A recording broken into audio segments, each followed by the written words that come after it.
Bhí airgid ag gcónaí is cosúil, chuir daoine suntas an sin, mar duine ar beiche a bheith ar an dól mar deire, ní bheith an méid sin airgid acu. So níor ag daoine chora sé fáile chud airgid.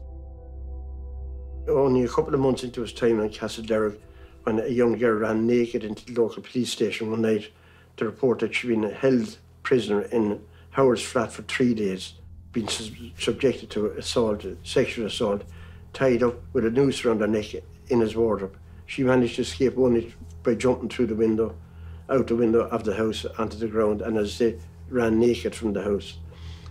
Howard was arrested, and for some reason that I cannot or no one could fathom, actually released on bail. And he was subsequently convicted of unlawful carnal knowledge, which is a sexual relation with a minor. A much lesser crime than the crimes of abduction and torture, and that we feel he more than deserved. He was a cold, calculated, cold-blooded, devious man who controlled, manipulated and abused youngsters and vulnerable people.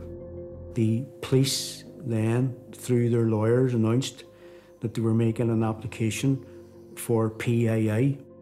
That means that they are effectively producing to the court what is known as a public interest immunity certificate, signed by a government minister, effectively saying that there's certain information about this case that can't go into the public domain, that can't go before the court on the grounds of national security.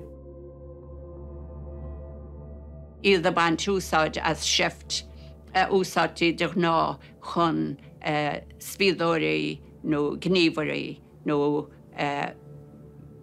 daoine a bhí a gobar gan saoidí déine obair rúnda gan stát a chosint, faisnéis rúnda a chosint. But when you take another step back, you start to ask, what on earth is an application for a public interest immunity certificate doing in a case involving the disappearance and murder of a 15-year-old child?